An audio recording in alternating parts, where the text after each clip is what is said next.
Do y'all think that the better team won, or was this just a bad game? They got a cloud hanging over their head. You execute when you're supposed to execute, and we didn't do that. They were the better team in that game.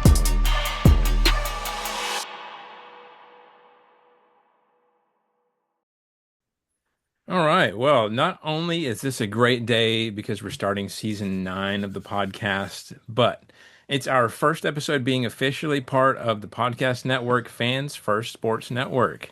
So this is a red letter day in the history of Pigskins and Pageantry. This is something worth celebrating. So pretty excited. Thanks for everybody who's been a part of the journey this whole time and giving us a listen. Really appreciate it. But hey, here we are getting into another season of college football.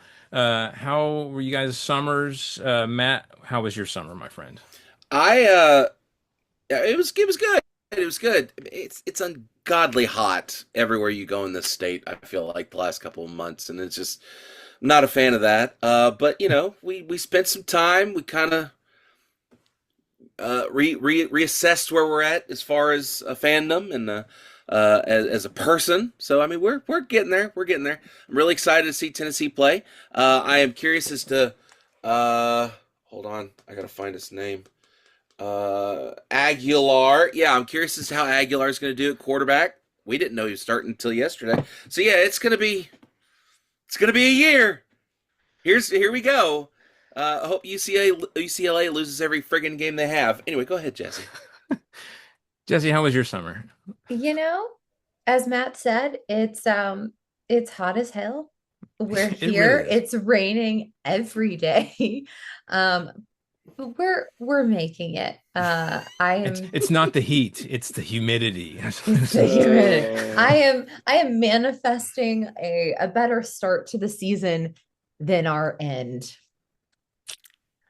Yeah, well, there's nowhere to go but up Ouch. in that case. So No. you And know. if Come off it. They you won like what, 6 games? 7 games? Well, How no, I many games meant did Bama win losing. last year? Yes, in that Oh, sense, yeah.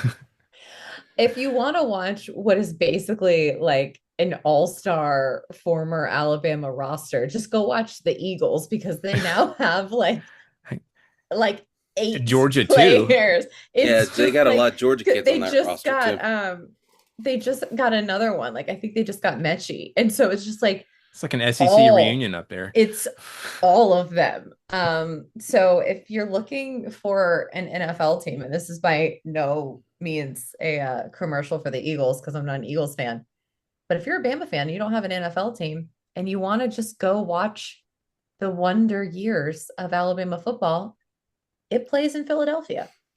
Yep, Mm. very true. Well, Now we just need Nick to do like a consultation thing for Philadelphia and be done with it. God, I mean, he's not doing anything else except driving around Miss Terry, right? What else is he doing? basically. And She working makes him for vacuum. ESPN. oh yeah, I yeah. saw that. I saw that. He was like, I was the head coach at Alabama. I shouldn't have to do this. It's like I've never wanted to go back into coaching until I was vacuuming because Miss Terry I told me bet- to vacuum. I'll bet you money he looked at that NIL shenanigans that happened over the break, and he's like, I'm glad I got out when I did. Yeah. I'll vacuum. It's cool. I'll vacuum. Oh yeah, I'll vacuum. I'm good. Yeah, so my summer highlight was I went to Scotland. Anybody who knows me probably knows that I won't shut up about it, but I had a great He time. literally will not, folks. It's Yeah. been day in, day out. TikToks here, messages here. It has been non-friggin' stop with US. It really has. And I say that from a place of love. I really do. And I get apologize it. for nothing. But yeah, it was a good time. Glad to be here talking football with you guys now. Yeah, we had several things change in the offseason in terms of rules, playoff formats. So let's go ahead and get into those. Here's the news. All right, so really the first and probably the main one that we'll talk about is changes to timeout rules to combat teams faking injury. Under the new rule approved back in April, if medical personnel enter the field to evaluate an injured player after the ball is spotted by the officiating crew for the next play, That player's team will be charged a timeout. If the team doesn't have any timeouts remaining, a 5 yard delay of game penalty will be assessed. This was done because Football Rules Committee members think these actions negatively affect the overall perception of the game. How are we feeling about that? How are we Matt feeling about the new rules? Jones. Didn't that take Eh. like 9 years to finally get that in place? Like, I mean, let's call it what it is. What is this rule? It's the Lane Kiffin Ole Miss rule. That's what this Matt is. Jones. Or that too, but still, No, that's like, who that was the player's name. ah, That did the like I rewatched it again because it's so funny. And it's only funny because it's not my team. But he's literally just standing there and he looks over at the sidelines and he goes, Oh yeah. and there's balls. And it's like, at yeah. least take a theater class. Yeah. Like properly learn how to do a pratfall. Like you're Yeah. wearing pads, it's not hard. Just spread your arms out when you hit the ground. It absorbs all the shock. I mean, that's basic wrestling 101. You should Yeah. be able to do that. Look like you're in pain and not like you're surprised. I I think I kind of want to call this is why we can't have nice things rule because it's kind of like you shouldn't have to put a rule like this into place, right? But because people are abusing the gray areas of the game, now we have to have a rule like this because, because we can't have nice things. I don't know. That's the way I think about it because I'm like in a not a perfect world, but in a world where people respected the game, you wouldn't have to have a rule like this. But because people are always trying to cut corners, man, I don't know. That's how I interpret it. So I I think mean, me and Jesse both agree with you, Wes. I mean, it is one of those situations where yes, it's not technically illegal, although now it is, but it wasn't technically illegal. no, But now you've got to play for the ramifications of that. And I'm curious as to what that's going to look like.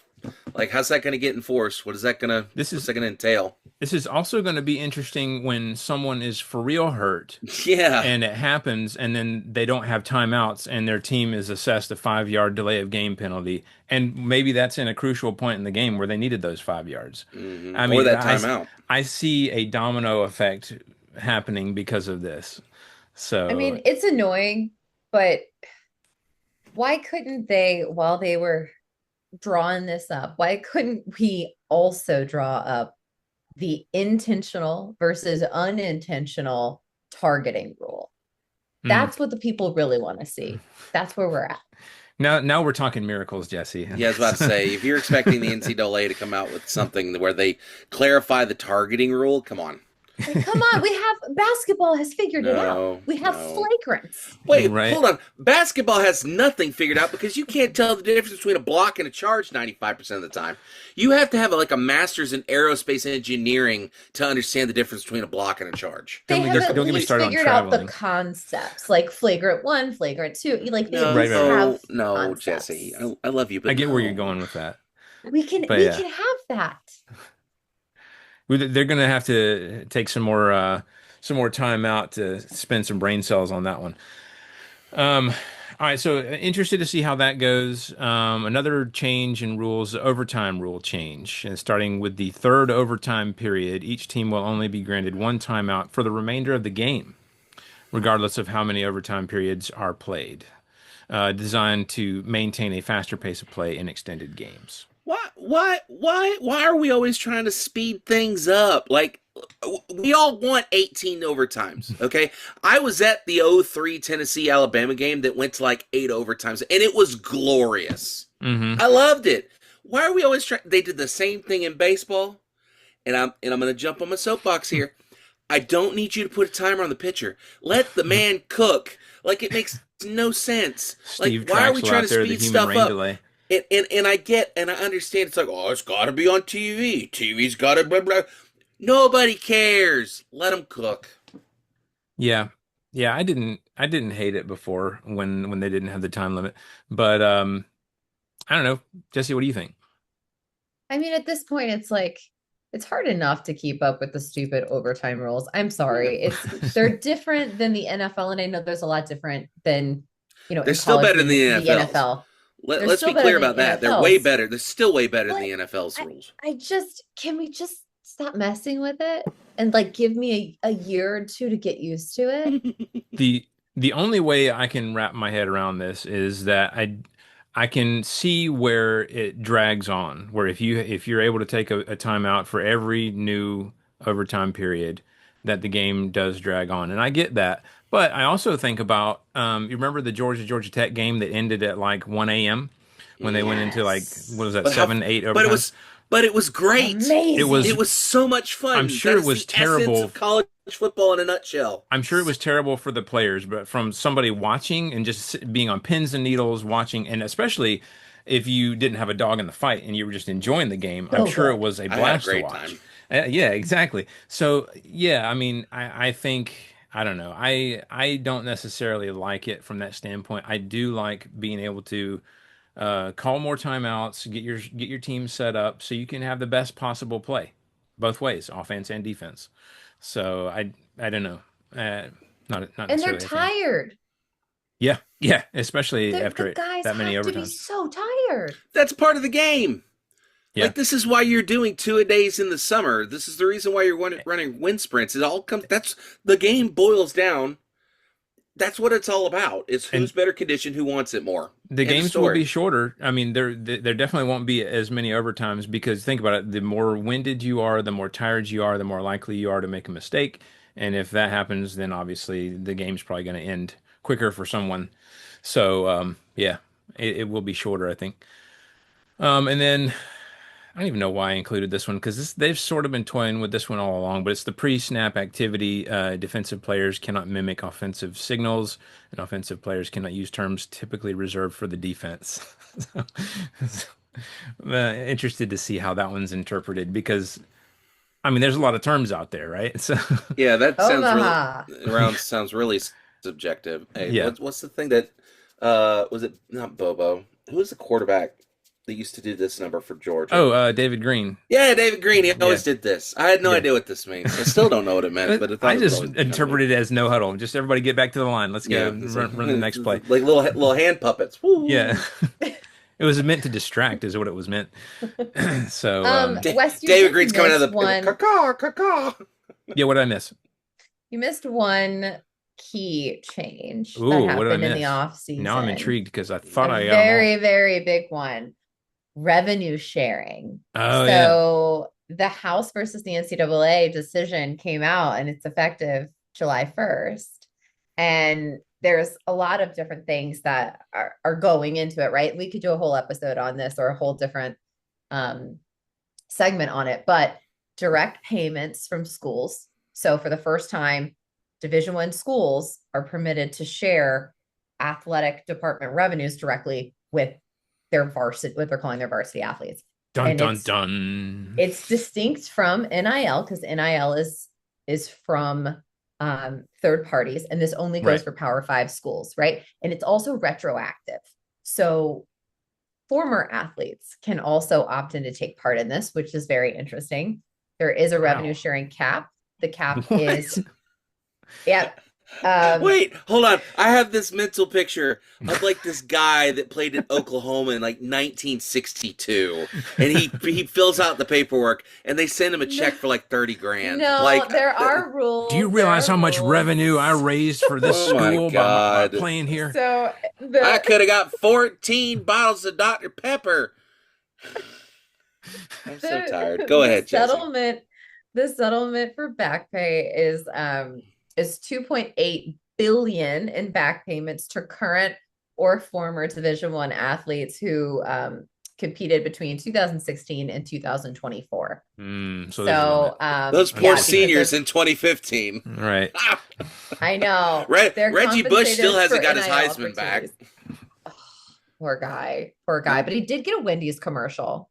He did, which I think we all are envious We all of. enjoyed. Yeah. And then Cockies on a chicken sandwich is the way to go. Stop So. that. That is an abomination. That might be worse than the pineapple on pizza argument.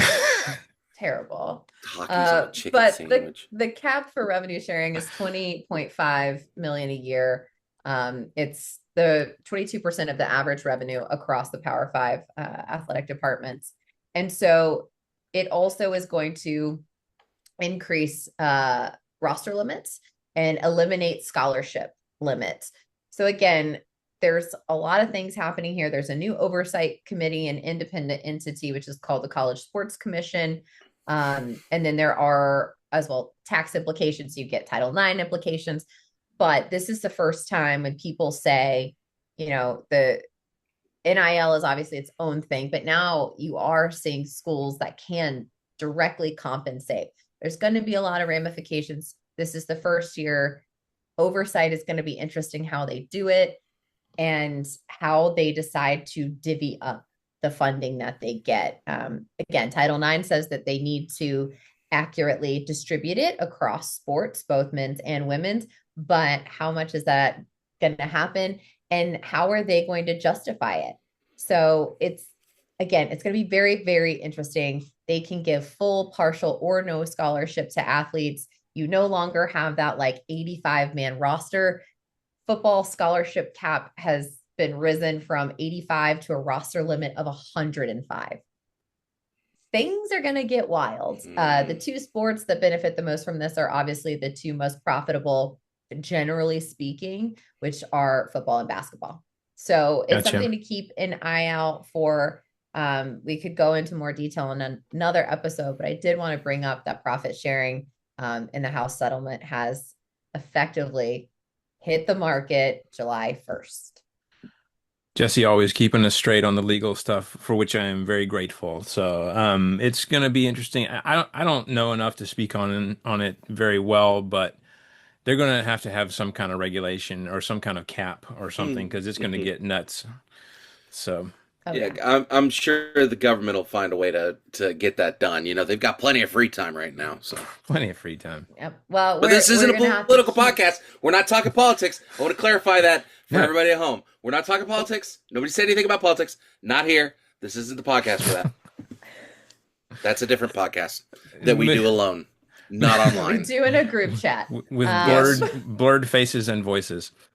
Yes, but keep an eye out on your school's Olympic sports because those are the ones that have the potential to be hit the hardest to fund direct payments. Some athletic departments might reduce their funding and scholarships or even eliminate non-revenue generating sports, which again is going to impact probably the Olympic sports the most. And then that just has like this domino effect, right? Because you take out those sports, you take out places for people to be amateurs and get that training. Who do we send then to the Olympics? You have so many SEC athletes that we saw in the Summer Olympics. But where do they go? What do they do? So watch your school, see what happens, and ask questions, dig in deep, look for details, and support your Olympic sports at your school. Absolutely. All right. Well, Wes has already pre-ordered his tickets to the next equestrian meet at UGA. Heck yeah! Oddly enough, it's really funny that you say that.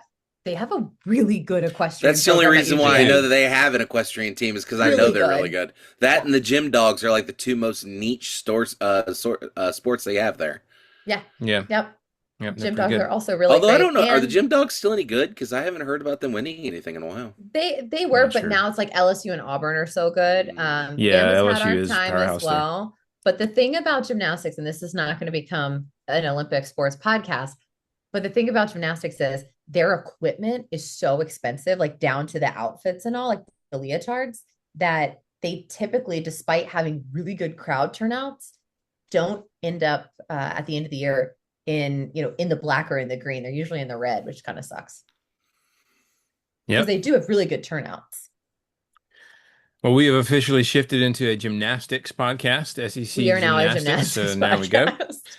But wait a minute, does that mean we can have the what's the girl from LSU that everybody always Livy fawns Dunn. over? Yes. Oh yeah. Does that mean we can have her on the show? I want her boyfriend on the show. I want the picture from the Pirates. I'm sure neither of them have anything going on and can happily join. So. Nah, I'm sure they got plenty of free time. Yeah. Let's talk about playoff changes. The format will shift to straight seeding, meaning the top 4 teams in the final CFP rankings will receive first-round byes. It'll still be 12 teams. 5 highest-ranked conference champs are still guaranteed a spot. If any of the 5 highest-ranked conference champions fall outside of the top 12, they will be seated at the bottom of the 12-team pool. And then, like last year, seeds 5 through 12 will still play in the first round, with higher seeds hosting lower seeds. How do we feel about this change with the straight seeding versus conference champions receiving the bye? I'm good with it. I think it was one of those, it was like, duh. Yeah, Yeah, that was my take on it too. It's like, why didn't we do this from the jump? Like, why yeah. did you have the weird four whatchamacallit? Like, what? Why? That It didn't first make round any Make it bye sense. seemed weird. to hurt people more than help them You're too. telling me we were into that buzzsaw that they called Ohio State. Yeah, and I think we'd avoided them completely if we had had that set up. I don't remember what it was, but it wouldn't well, have. We wouldn't have got Ohio State the first round. and as much as I would have loved to see teams like Indiana and Boise State kind of prove that they belonged in those games, they really kind of laid an egg and really didn't do themselves any No, favors. they didn't. So, yeah, I think that was probably for the better. So we'll see. Excited about the new format because I think it's the right thing to do. So, There was talk I saw earlier, either yesterday on Twitter or the day before, about how, like the Big Ten pushing for 24 teams, and like the yikes. SEC gets 7, the Big Ten gets 7, and then like the yeah, I let me see if I can't cook it up because I If they saw made a that. change, they should just make it 16 and have no bias. Oh my God. But I don't hate 12 right now. I don't hate 12. Yeah, it is what it is. I It's am better surprised that they than went from 4. 4 to 12. I thought they would have gone like 8, but So what what you the Big 12 talked about doing is going from 12 teams to 28 teams. got? Okay. Wow. Um, No. I for months has preferred 16 teams. Blah, blah, blah, blah. I saw something about where each school would have a cap of like 7 teams or something like Or that. each Like it What are conference. was, we doing? yeah, what I say? I meant School. conference. It Yeah, was I knew what you just, meant. Yeah, that's nuts. Who yeah, who it was proposed this To again? what the point? Big Ten The commissioner. Big Ten commissioner? Oh gosh. No. It's like Ah, here what? it is. Under the Big Ten, under Big Ten Commissioner Tony Petitti's 2018 proposal, the Big Ten and the SEC would each get 7 auto bids. That's The dumb. ACC and the Big 12 would get 5 auto bids, while 2 more would go to the non-power Oh conferences gosh. and 2 at-large teams. So 2018 like there's how Notre Dame gets in every year, you want no to talk about problem. watered down. Like at that point, why even play the season?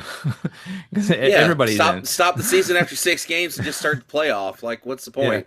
The players would be exhausted and Yeah. everyone's hurt. Yeah. Because That with a would go 2018 playoff, how far would that that go? means That you'd would go have past the what Super Bowl, 20. wouldn't it? Yeah. Well, It I would. don't have a problem with that personally, but that means you'd have what 24 games, or sorry, 24 teams, then 12, so 24, then 12, then 6. No, 24, then 16 because you got to put the top 4 buys back in, then Yeah. 8, then 4, then the championship. That's 5 extra games. Yeah, that's nuts. That's a That's a Wow. lot. lot. Let's That's a not lot. That's and a and find lot. something else. Because the Big Ten's just full of great ideas. Full of great So ideas. All right. No. Well, we had a great idea. We're going to have Brady on the show this episode. Brady from the OU podcast Through the Keyhole. So let's take a quick break and we'll get to that interview with Brady. All right. What's up? Well, we are privileged to welcome back to the show Brady, Oklahoma fan Brady. It's great to have you back on the show. We always love having you. Oh, well, thank you guys. I'm a little curious. I was on twice last year, I think up until the Texas game. Why wasn't I invited back? What happened? Was it because you didn't do very well? Honestly, there was so many guests to get in. Like we were trying to get representatives from everywhere, and no, nothing look, personal. It wasn't something that you we were said. gonna have McConaughey on, and then something fell through, and then Yeah. we had Barack Obama lined up, then he got busy, so it's Yeah. fine. Sorry, No, Brady. I had the thought in real time last year. I think it was probably around the second half of the Tennessee game when the Vols came to Norman. And I just remember like I was with a buddy because he was actually talking about the podcast appearance I made the first time with you guys. And again, thank you for letting me jump back on for the third time. But we were talking about it, and then a few minutes later, I think Jackson Arnold fumbled again, and then I looked at him and was like, "Well, I'm not jumping on any other podcast the rest of the year." So like, no one wants to talk about OU football right now.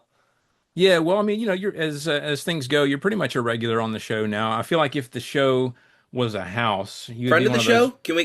Can we say friend of the show? I think friend of friend of the the show's show, friend of the absolutely. show's And it's appropriate. like if the show was a house, you would be one of those people who is welcome anytime, and it'd be like just find you a beer, however much you want, it's fine. It's all good. So Yeah, oh, that'll work. Does he get like a little jingle that plays and the crowd claps when he comes in? Is it one of those Yeah, there we deals? go.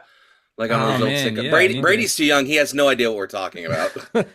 Go. I have like I have a laugh track. I don't have a clap track. I don't think so. We need to clap. I think we get No, need on just to do that. yeah, the clap just track. do the Jeb Bush thing. Please clap. Please clap. That's right. That's right. Well, I mean, obviously, we've got some fun questions lined up for you because I think we're definitely want to know how OU football is going to do this year. But before we get to OU football, there's been some changes made to a few things in the offseason. And one of them is to the rules, and specifically one designed to prevent players from faking injury. What is your take on that? How do you feel about that? I mean, it's a step. I don't know if it's necessarily the step that's going to fix everything. I mean, the big question here is has Lane Kiffin talked about this yet? I mean, Whatever could you mean? I was at SEC Media Day and I was trying to listen in on Lane Kiffin's time whenever he was up at the podium, and I didn't hear anyone ask him. But again, it's SEC Media. It's not SEC. It's just Media Day. So you Mhm. just have a hodgepodge of a bunch of random assortment of people asking random questions. But this was something that I was definitely kind of looking forward to hearing Lane talk about in real time. But Absolutely. it is what it is. I mean, really, the crux of the issue is just the strategy of stopping the opponent when they have you, essentially, like whether it be because of momentum, pace of play, whatever it might be. And so the obvious thing is like, oh, either fall to the ground and fake an injury, or as you're, just naturally like, hey, I just got dinged up. I'm going to run over the sideline because I need to go get this looked at. And then you have assistant coaches like pointing to the ground saying, fall down so we can get, time stoppage. Like stuff like that can be easily legislated against. But again, I mean, I know these conversations come up all the time. There's always these reasons of like, well, this could potentially hamper player health and safety. You don't want to get into a situation where you have players second guessing whether or not they should actually go get medical attention or not. But I mean, if you've played football at any level, it doesn't have to be college. You know when you can't go on the next play. So I don't understand why we can't just get to a place where, okay, if you're going to stay out for a play, if you're going to go get medical attention or go get looked at by some trainers, then sorry, for the rest of the drive, like you're done. Right. Just and you can broadcast it as like, well, this is all about player health and safety. We want to make sure that you don't run out there and re-aggravate something. But that to me is the way that you do this, because then you'd have assistant coaches and head coaches and just staffs like understanding that we can't lose our starting, edge, Right. just because we want to stop the offense. If you want to stop the offense, do what Urban Meyer did when Florida played Oklahoma in the national championship in 2009. That was the year that Sam Bradford, Jermaine Gresham, DeMarco Murray, all those guys, and DeMarco didn't play in the game. Eye roll. That's when you had this lightning fast no huddle offense, and they go into the national championship game, and Florida knew, for a month they were like, okay, here's how we're going to combat it. And I'm not kidding. At one point, OU had the momentum and they were running to the line of scrimmage, and then a Florida defensive lineman just kicks the ball, and they're like, we'll take the 5 yards. We just need you to stop so we can sub. Mm. Right. And so do something like, if it gets to a point where you're like, we do not have the right matchup, do something like that. Don't Yep. fake injuries, because that kind of mocks, it doesn't necessarily mock the game, but it does kind of make a mockery of this is a blood sport and people could be seriously injured, and you're taking advantage of that. Right. Yeah. Yeah. Throw a shoe. Do something. Well, never mind. That didn't work out for Oh, them. let's So. not throw shoes. Florida No ain't more been the same shoes. since they threw that damn shoe now. We don't, No. no more shoes. Right. Shoe heard round the world. Oh yeah. Another thing that changed in the offseason was the playoff format. They've changed it to where the top four teams get a bye versus the top four conference champions, which is the way it was last year. Thoughts on that? I mean, to me, it's a face palm thing because I just get to a point where, I mean, when it was a 14 playoff, when that, a long time ago in that antiquated time where we just had four teams that Yeah. would play in the playoff, the argument that I always had going into the idea of a playoff was that sounds cute. It sounds fun. And yes, it sounds logical to want to have a playoff in order to crown your champion. Really, what you need to do is just have better schedules across the board so we can have a better idea of who is good and who is not. But that's a different story. But the thing that I always go back to is 14 playoff. Well, go back to any season and tell me who the fourth best team was that year at the end and tell me if they had a chance against the national champion that year. More times than not, you're not going to find a fourth place team that had a chance on a neutral field against the Alabama or against the Tim Tebow Florida, Vince Young Texas. Like there are some random years, like 2007 is a good example of like, yeah, any one of these 9, 10 teams probably could have won it that year, but it was just weird. So the idea of increasing the field just kind of dumbs it down to me. But I'm not going to lie, the playoff last year was fun. I mean, other than Ohio State, Oregon, it was really fun to see these matchups because unless you just root for a school that goes out of its way to schedule, fun games in the non-conference, or you happen to be in the SEC where every week it's either a game against a blue blood, it's a game against a helmet school. It's just, it's an exciting game that everyone's paying attention to throughout the entire country. You're not going to get matchups like that until you get to the playoffs. So in theory, yeah, increasing it made sense. And then with the format, I mean, this was an easy fix. This was a fix that everybody knew like as it was announced last year of like, oh, here are the four teams that get buys. And it's like, no, we don't need the Big 12 champion to get a playoff bye. Now, if they're undefeated, I think you can make the argument because in no matter what conference you're playing in, Power Four, if you go undefeated, that's hard and it should be rewarded. If you go undefeated in the Big 12, you're probably going to be around the top four. I mean, to be fair. So things in my opinion, take care of themselves. Having the four teams get the bye now, just as the top four teams, that was something that should have just been done year one. But we have to trial these things for some reason because TV money. Right. Yeah, learning in real time. All right, let's shift our focus to OU now. So, and I don't know, you tell me if this question is legit, but how warm is Brent Venables' seat? Like, is that just something that's sort of noise on the outside? Is on the inside? Is everyone, good with him and all that? But is he on thin ice this year? What do you think? He's absolutely on thin ice. This is the hottest. This is the hottest seat no OU coach's experience since 1997, 1998, when John Blake was the head coach, and then he was let go, and then Bob Stoops was hired. So it's been a very long time since an OU coach went into a season on the hot seat. Now, is it the hot seat in terms of like, does the administration, is it kind of like wishy-washy if he has support? It's not that case.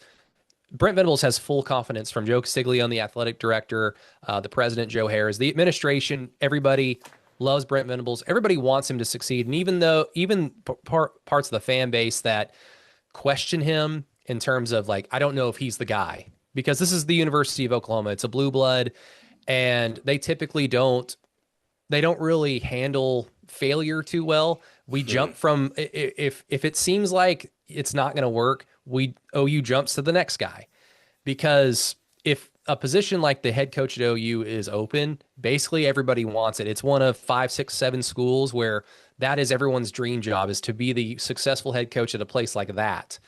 So Brent Venables knows exactly the situation he's going into, and it's fully supported.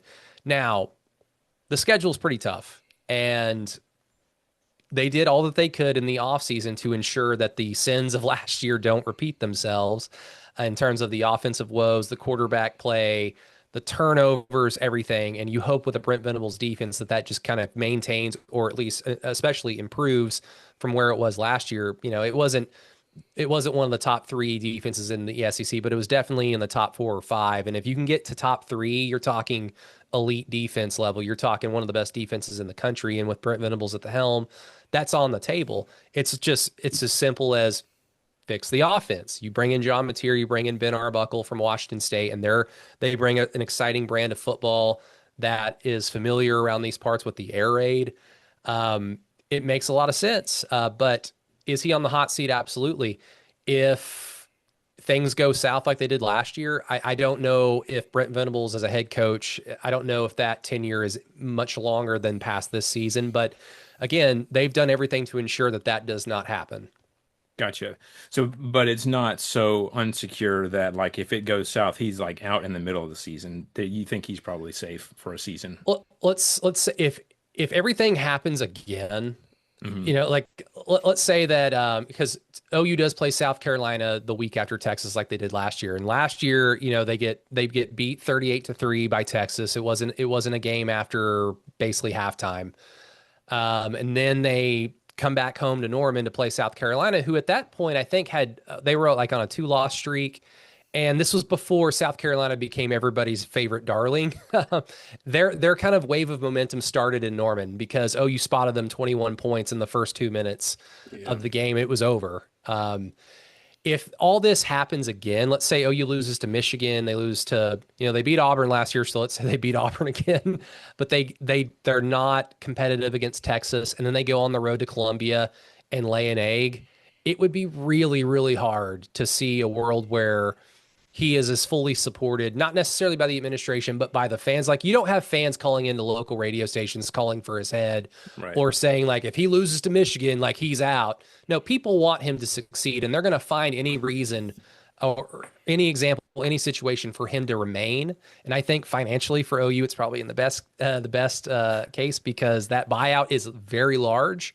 Yeah. So the longer he stays, the smaller that number becomes. I don't think, I think with what they've put together in the offseason and the experience and the development that they put together, even through last year, I mean, it would just have to be destiny that you are not meant to work here as the head coach, Brent Venables, for that to happen. So the seat's hot. I don't think there's any danger for it to go south in season, if that makes sense. Right. Gotcha. Well, you hit on it already. What's going to be key this year? Obviously, the defense under him is going to be pretty good, pretty much perennially. But what's the buzz on the offensive side? What's the buzz around John Mateer? And I know there was some unwelcome buzz for the Venmo transactions. It might have been related to sports gambling. But that aside, what are your thoughts? Yeah, that was a weird day, wasn't it? Yeah. Everybody had to come through, especially like people like around, my age, 30s, 20s that have used Venmo as it's become popular. I mean, I have a buddy who he doesn't like the band. He doesn't like the Eagles at all. And one time I like paid for something for him, and then I typed out the entire lyrics to Take It Easy so he'd have to read it as the Venmo description. That just goes to show you that it's just, I don't know why Venmo chose to make it kind of like a social media app where you can kind of scroll through a timeline like you do Twitter and just go, oh yeah, Yep. there are a handful of times where I would do that for some reason, and I would see like transactions and payments from people and think, I shouldn't know this. I don't want to know what my ex-girlfriend is paying for right now. Like, no hard feelings, but like, why do I know this? So yeah, I'm not going to use it in that light anymore. I know people that have found out and done spoilers for like The Bachelor and Bachelorette because they looked at Venmo and Oh, they like found that person on Venmo and found who they were Venmoing. And You gotta it's weird. you got to follow the money trail. And I was Always. actually waiting because I thought when I initially saw the story with the Venmo thing with John Mateer, I thought, well, yeah, this is nothing because be clear, it says sports gambling. Like, it's something, if I was good enough to play college football, I would have fun like that. I would poke fun at like all the silliness of like, oh yeah, sports gambling. But I was kind of waiting, like there was that part of my brain that thought, you're an OU fan, so you're doomed to disappointment. And so it's only going to get worse. So I was thinking like, where is that player at that he Venmo'd? Because I was afraid, did he transfer to like Georgia or Texas? And is Hmm. someone going to go interview him? And it's going to behoove this player who used to be a teammate of John Mateer to go like, oh yeah, that was definitely sports gambling. and make Arch Manning's Venmo also has yeah. come up in recent days, and Yeah, it's not great. they're just kids. They're They're just kids. kids Yep. They're being just silly. They're dumb kids. Like we were all dumb kids. Some of us are still dumb Still kids. are. I was It's gonna say, okay. yeah. It's okay. But I guess in terms of on the field, I mean, the buzz around the offense, it's two names. It's Ben Arbuckle, the offensive coordinator, who is the first major OU coach who is younger than me. And I met him a few weeks ago and shook his hand and said, and basically said that it's like, you are the first major OU coach that is younger than me. So thank you for making me feel old for the first time in my life. But Ouch. it's him and it's John Mateer. And I mean, you've got respectable big people with huge platforms going out there on a limb and saying John Mateer's going to win the Heisman. I think Josh Pate said that a week Wow. ago, and then he which is interesting because I think he released his playoff predictions and OU wasn't there. And I'm sorry, like I don't necessarily I'm not going to sit here and say John Mateer is going to win the Heisman, but if John Mateer wins the Heisman, OU's probably in the playoff the way that Right. that works. He's not Tim Tebow in '07 where they went what 9-3 or 8-4 and he just scored 700 touchdowns and won the Heisman anyway. Right. But it's going to live and die with John Mateer. The big question, the easy question, it's low hanging fruit. Can he transition from the level of play that he experienced at Washington State, where you play a few Power Four teams and a few Mountain West teams and a few WAC teams? You know, I know the WAC does the WAC even exist anymore? But when I see San Jose State and San Diego State, I just think, oh yeah, the wacky whack. Right. Can he transition from that week to week to Tennessee, Texas, Auburn, South Carolina, like all these teams? And I think in a game scenario, John Mateer has the talent to be a top end quarterback in college football. It's just the question is can he handle the grind of when you play Auburn and then you go to the Cotton Bowl to play Texas and then you have to go on the road to play South Carolina, or later in the year they have Tennessee on the road, then they have a bye week and then they go on the road to Alabama. So can you do that? Doing it against Texas Tech one week is great. Doing it against Boise State one week is great, but when it's sandwiched with a bunch of crappy Mountain West teams, it's a little bit easier to kind of understand that I can save my body, like I can save my physicality a little bit here and there and save it for next week. So you can't do that in this conference. That's the question, but he's got an attitude to him. He's got an air to him. People are going to say Baker Mayfield, he's, kind of cocky, white, long hair. So, I mean, like they're easy. Basically the same person. Yeah, easy comparison. Well, one of them hasn't been arrested yet. He might be arrested for sports gambling for all we know, but hopefully that doesn't happen. But if you watch them play, there's even more comparisons to be made in terms of how they're able to keep plays alive, how they keep their eyes downfield. That to me is the most important thing about a quarterback that can be mobile. Is there are mobile quarterbacks that can just take off because they're just incredible athletes, and that's the first thing that they want to do when the play isn't there. John Mateer keeps his eyes downfield just like Baker Mayfield, so he's always looking to make a play with his arm before he makes it with his legs. But if he has to make it with his legs, he's an incredibly talented runner. I don't know if Ben Arbuckle's going to run him as much as he did at Washington State last year, where he was basically the entire offense by himself. Can't do that in this conference from a health standpoint, but it's definitely a weapon. But I think overall, the biggest thing to be excited about is this has been Arbuckle's and John Mateer's third year together. I mean, the first year was Cam Ward at Washington State, and John Mateer was his backup. Last year, he was the full-time starter, and this year is second year as a starter. But again, third year overall with Ben Arbuckle. Typically, when you got a QB OC duo going into a third year, I mean, that has the makings to be something special. Yeah. Well, and it really doesn't matter how good of a quarterback you are if you don't have somebody who can catch it. And I know that was a big issue last year. There were a ton of injuries in the wide receiver room. I think I saw at one point last season, Oklahoma had like their top 5, possibly, wide receivers who were on the injured list. How is that looking this year? And who do you expect to step up as a big contributor? Yeah, it was. You don't want to laugh at people when they get hurt, but it kind of became comical every time the injury report would come out. I know you had this, you couldn't just click the picture. You had to like download it and then open it up to like a PDF file or whatever it's called, Excel spreadsheet. It's like, okay, so basically everyone's hurt. Right. Yeah, it got pretty bad last year, but I would say that OU's offensive problems had more to do outside of the availability of receivers. Because if you don't have a quarterback, it doesn't really matter. If you don't have an offensive line to block in order to maintain the quarterback's uprightness and safety so that the play can develop, it doesn't matter. So they could have had Jerry Rice and Larry Fitzgerald in their primes. I don't know if it would have mattered that much, but it was just kind of a crappy cherry on top to a bad season, was knowing that Deion Burks was hurt, was knowing that Nick Anderson got hurt, was knowing that Jaleel Fruit got hurt on the second or third play of the season, broke his foot. He tried to come back during the Missouri game, and it just, it wasn't meant to be that late in the season. So at this point, they're in a much better place in terms of health and availability. Basically, every single receiver outside of one, and I'll get to him in a second, have been healthy for the most part of fall camp and have performed well. They're going to have to depend upon some transfers, notably Giovanni Gibson from Kennesaw State.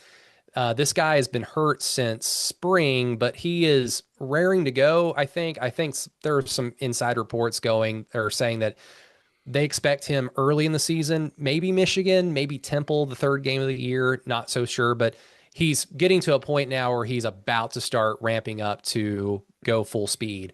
Giovanni Gibson, from a physical standpoint, has everything that you want in a big time receiver. The question is just like with John Mateer, is okay, you've done this at Kennesaw State. Are you truly a diamond in the rough, which can happen, or does it not work at this level, like at a place like OU and a conference like the SEC?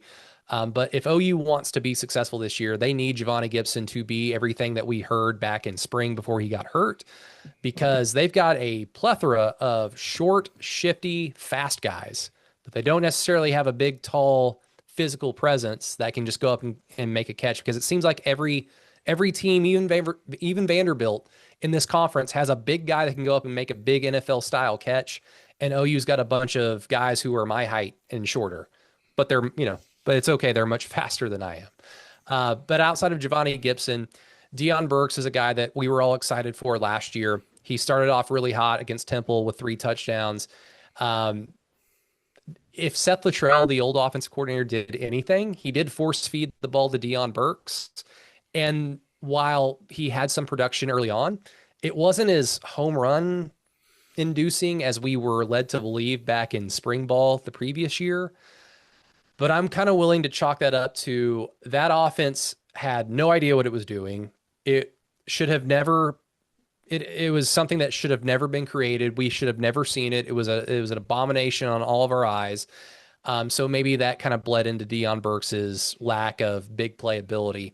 And so with a better quarterback, a better offensive line, a better system, a player with his talent can thrive much better. So Deion Burks has been healthy this fall camp. He's going to be a big factor in OU success, more than likely. And then the third name would be a name that you guys are probably familiar with, Isaiah Satania from Arkansas.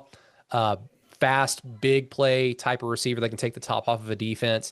He's to me a big improvement over a guy like Brennan Thompson, who OU had the last 2 seasons, who transferred from Texas. He's now at Mississippi State with Jeff Lebby. He was mainly just, he was not big, but he was the fast guy who would take the top off the defense. Satania can do a lot more than that, just based on what I've seen of his time at Arkansas. OU's receiver room got better, even though they lost Nick Anderson. And while OU fans love Nick Anderson, especially for his game-winning touchdown against Texas 2 years ago, and he comes from somewhat modern OU royalty. His older brother Rodney Anderson was a running back with Baker Mayfield and Kyler Murray. Unfortunately, the Andersons are always hurt. Poor Rodney got hurt 3 times during his career at OU, and Nick, other than 2023, for most of the season, has just been injured. So, I mean, good luck to him at LSU. And if he's healthy, LSU got a hell of a receiver.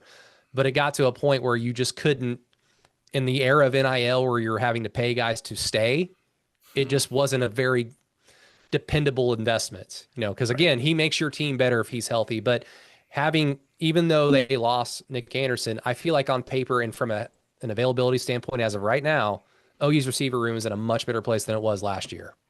Gotcha. You've touched on this a little bit, but looking at the schedule, who, besides Texas, of course, obviously they're a big favorite this year, but who's the biggest matchup? And not necessarily even in terms of like rivalry. I just mean like a measuring stick for OU, if you will. Like, how are they doing? Well, I think Michigan early on is going to be a good test for the offensive line because even though Michigan lost a lot of NFL talent on their defensive line, if they've recruited well at any place, it's the line of scrimmage. And just remembering where OU's offensive line was last year, especially where it started, even against Temple, where they had so many guys that were hurt that their starting center gets hurt in the game, and so they have to put out someone who had a broken hand. They had no options.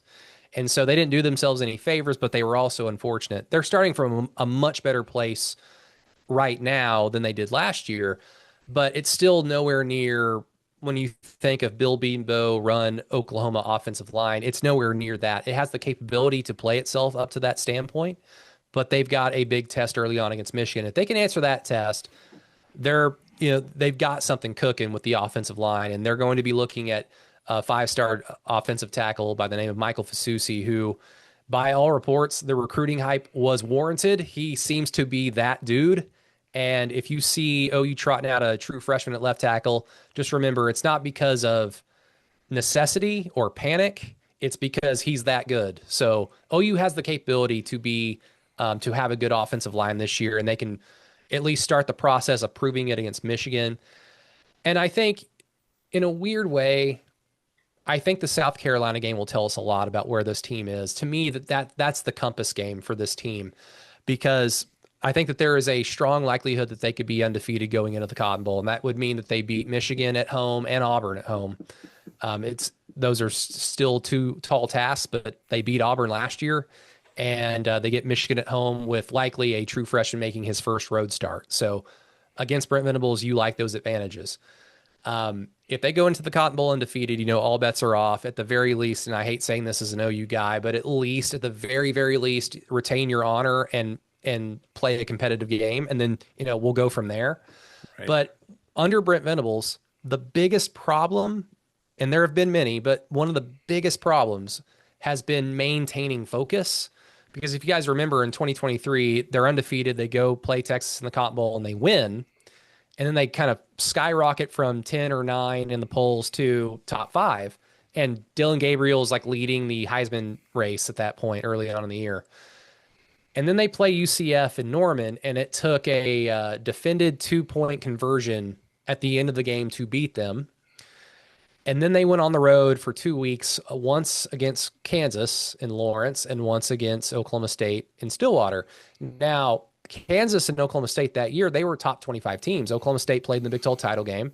Kansas was a top 20 team, I think, that year. But OU lost those games in large part because they looked completely and utterly different in those games than they did prior to and during the Texas game, because they hit the pinnacle and they weren't able to maintain it with Brent Venables. So win or lose in the Cotton Bowl, let's say that they, because I know everyone wants to praise Arch Manning right now, but so I won't rain on anyone's parade.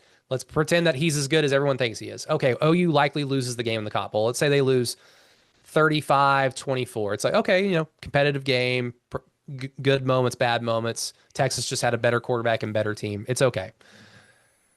Go on the road and win, though. If you want to have a good season, if you want to maintain your status as the head coach at OU, you go on the road and you beat South Carolina. Because, again, I know that they're good. Lenora Sellers is good. They were an exciting team last year, but there's a reason why people thought Shane Beamer was about to get fired if that little lucky streak that they had didn't just randomly occur. And credit to them, like, they earned it. But that type of luck doesn't really carry over from year to year. We see lucky teams every single year, and It doesn't really carry over into the next season. So regardless of how good South Carolina, how good they are or aren't, you need to go on the road and win that game, because it's not getting any easier. If you can't win in Columbia, why do you think you can go win in Knoxville? Why do you think you can go win in Tuscaloosa? So if they want to have an 8-4, 9-3, or even better season, you need to go win that game on the road in Columbia. For sure. And all right, so in retrospect, when you get to the end of the season, what would you qualify as a successful season for OU? And you may have already said it with some of these games that you've talked about, but for you personally, how would you define a successful season? It's really hard because as an OU fan, like you're kind of burdened by the standard. Like, this is a blue blood. This is a place that demands championships. And it's just unfortunate that our first year in the SEC coincided with a bunch of factors that played up to it. Lincoln Riley wasn't the guy. He leaves. He takes Caleb Williams with him. You have to like cycle in a new crop of players to fix the defense, and you bring in a new head coach who may or may not be the guy, and it just kind of results in, well, your first year in the SEC just doesn't go well. If OU and Texas had joined the SEC 10 years ago, it'd be a different story because OU was, not necessarily on defense, but they were in a much better position to try to succeed on the field in the present. It's just the way that things work out. So you have to balance the burden of history with this program with the reality of what the situation is. Right. I think OU did everything that they possibly could to fix themselves in the offseason, but that's all on paper. It doesn't matter until the games start getting played. Once that happens, it just comes down to marginal things. Can John Mateer be that special type of quarterback? Is Ben Arbuckle like the next up and coming, can't miss head coaching prospect?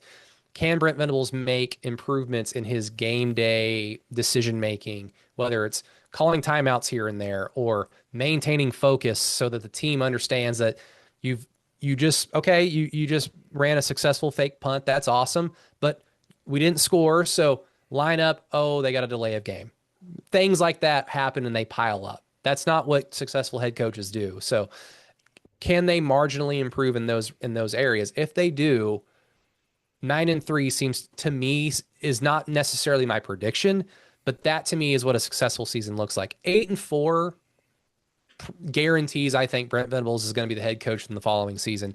If you go 7-5, I think that means that you essentially beat every single team that you should have, and you lost, and probably lost pretty badly, to the teams that you're trying to measure yourself up to. And if you're at OU and you lose your measuring stick games, that's not a good sign, because this is a place that doesn't, OU doesn't tolerate failure for too long. So 9-3 to me is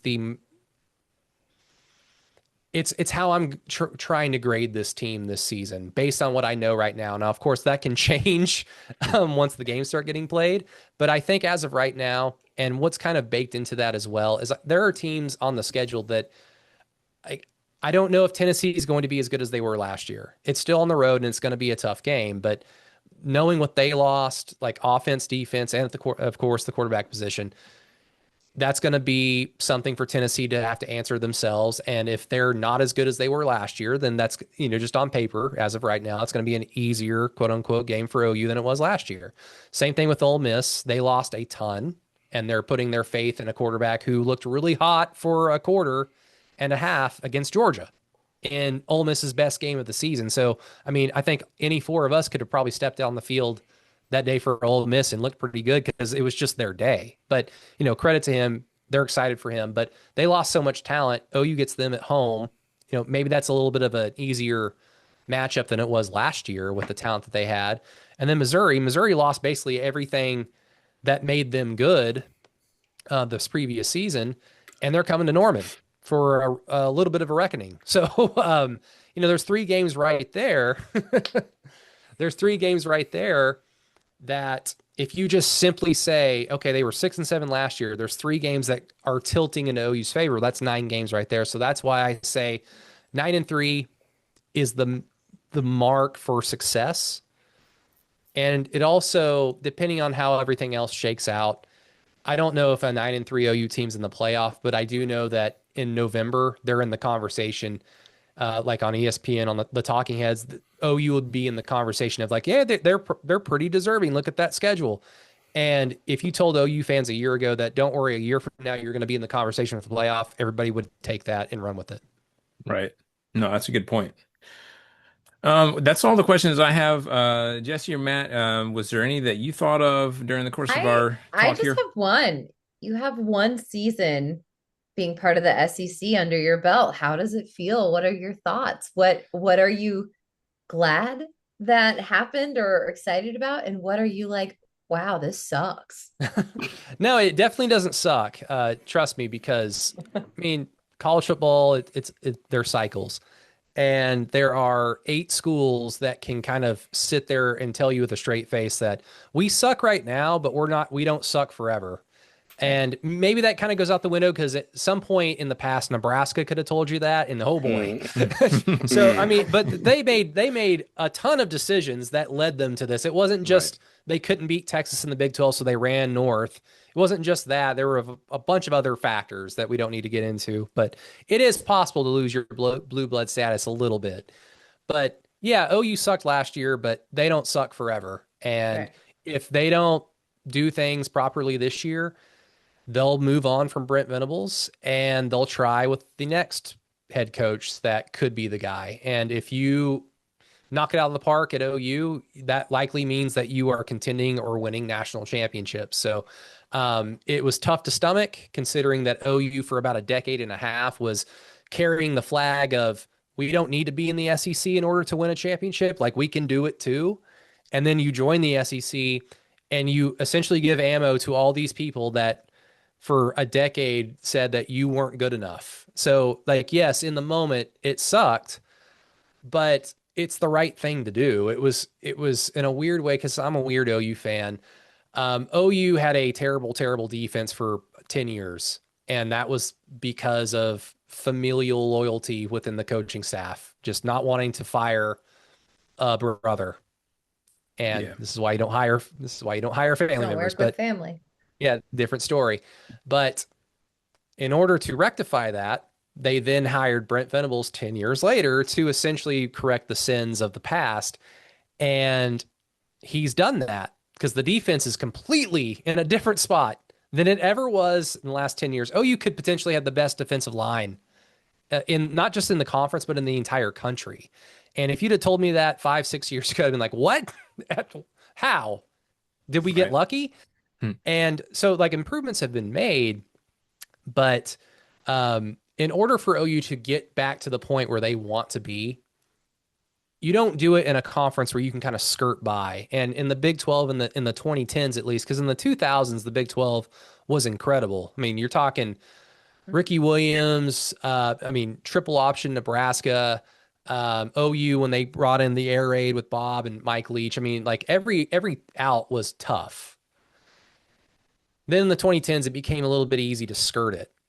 I think in order for OU to get back to where they are, they have to be in the conference like the SEC because it shines a light on all your flaws and you can't hide from them. In the 2010s, OU could hide from the fact their defense was awful and couldn't tackle half the time or couldn't line up half the time because you can win the Big 12 and that's great.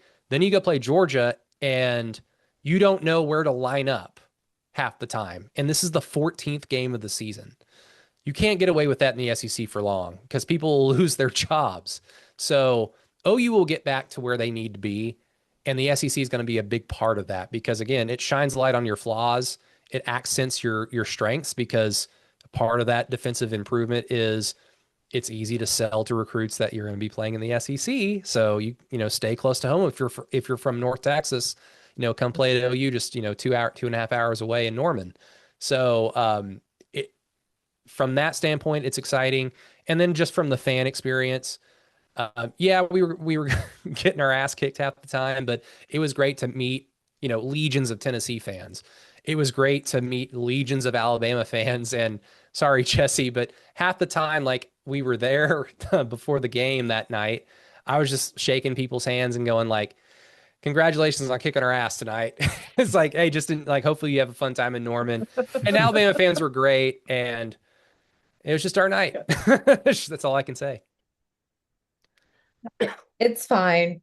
It's fine. It was expected. I knew the moment that St. Nicholas left us, it was just going to Well, be here's my a question. wild ride. If things had gone the way that they should have gone and Alabama just beats OU, would you have had faith in that Alabama team in the playoff? Maybe all bets are off if it's a different situation and they're in the playoff. I just kind of thought that Alabama is definitely talented enough to be in the playoff, but there's just something about you don't get to replace Nick Saban that quickly. No. You don't get to get away with that. And I like Jalen Milroe, but he's definitely limited as a quarterback.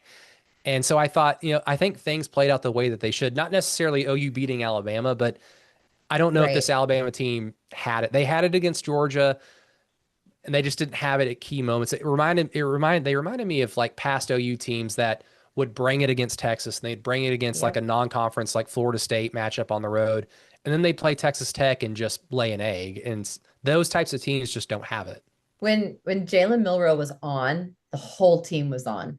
If just any minutia of him was off, the whole team was off. And I've never seen anything quite like it. Usually somebody can kind of step in and step up and cover. Did not matter. And it was, I think, a perfect storm. You have Nick Saban leaving, you have NIL and transfer portal going nuts. And it just all culminated at the same time for us. And for some reason, if Jalen wasn't on, our whole team decided they didn't need to be either. And it was a weird season. It was not a comfortable season at all. Yeah, been a while since y'all had one of those uncomfortable seasons, eh, Jesse? Ooh, I didn't miss them. Me and Wes had a great time. For the most part. Not every game. Wes, did you go to the game in Austin by chance? No, Okay. Unfortunately not. Well, good thing, because I was afraid you got hit with trash or debris. Hey, it was flying everywhere. I was telling Matt, and I forget somebody else I was with at the time, but I think my favorite image from that whole season last year was when Ewers and Manning were both sitting on the bench, and they had both been in the game at that point, and they just both looked like they had just, I don't know, just shock and awe type look on their face, like what has just happened to us. Yeah. That was the best. But it didn't last the full season for us, but it was a great moment for sure. Did you guys have anything else for Brady? No, Not yet. Not yet. Brady, where can everybody find you? What's going on with you these days? Yeah, it's Twitter at Brady Does Sports. If you want to tell me I'm an idiot or a dork, go right ahead. Podcast wise, it's Through the Keyhole. You can find it Apple Podcast, Spotify, anywhere you listen to podcasts. If you want to listen to, because there are media OU podcasts out there. If you want people that will say like, oh, this guy should definitely be fired, then go give Through the Keyhole a listen. We'll greatly appreciate that. We've got a podcast. We've got a website, keyholepod.com, and then a Patreon page as well, patreon.com/Through the Keyhole. And we have a lot of fun. We do 1 or 2 episodes a week in addition to written articles. I'll write stuff on Patreon. So we try to have fun with it. Cool, man. Well, hey, thanks for being on the show. And hey, we're excited to get started with this season of college football. It should be fun. Yeah, awesome. Last year was a soft launch for OU. This is the real one now. This is the real thing. They're supposed to look like. They're out of beta. They're out of the beta. We can move on to the full launch. There you go. All right, man. Thanks. Thank you, guys. Thanks, Brady. See you, Brady. All right. Always a pleasure to have Brady on the show. Great talking to him. Great insights into OU football and even some of these rule changes and stuff. I love how cautiously optimistic Brady is about OU football. Yeah. After Brady, please don't take Realistic. this the wrong way. After the train wreck that was last season, you can still see that little spark of hope that's there, and it warms the cockles of my heart, so to speak. I think realistic fans are my favorite kind of fans. So I think the three of us do a pretty good job of being realistic. I think the three of us and a couple other people we know are probably the most like level-headed fans that we know, because people always try to upset me about Alabama. They're like, "Oh, Alabama's going to blow," and I'm like, "You're not going to tell me anything I don't already feel." Yeah, my kids at school do that to me. They're like, "Oh, Tennessee sucks," and I look at them and go, "Yeah, we kind of do." What's your point? Like, What's your point? We haven't won like it's fine. I've accepted it. We're okay. If we're competing, that's all I care about. Yeah. All right, well, let's go ahead and get out of here. Our first episode in the books for 2025. If you guys want to contact new us, outro music? Yeah, please hit us up an email at pigskinsandpageantry@gmail.com. You can contact us on TikTok, Instagram, and Facebook at Pigskins and Pageantry. And we are at PPSEC Podcast on X. And don't forget, we are available for download that's on Twitter. pretty much all the major platforms out there. I'm not going to list them all because it's on pretty much all of them. So yeah, catch us out there wherever you can download it. If you enjoyed the show, please subscribe and review. 5 stars. We would love that. It would increase our visibility and increase our chances of having conversations with wonderful people like yourselves. So until next time, this is Wes. Go Dogs. All right, y'all. College football is about to start. So is your fantasy football season. So may the odds be in your and especially my favor. Roll Tide. Guys, our long national nightmare is over. Taylor Swift has announced a new album. Mother be praised. Go Vols.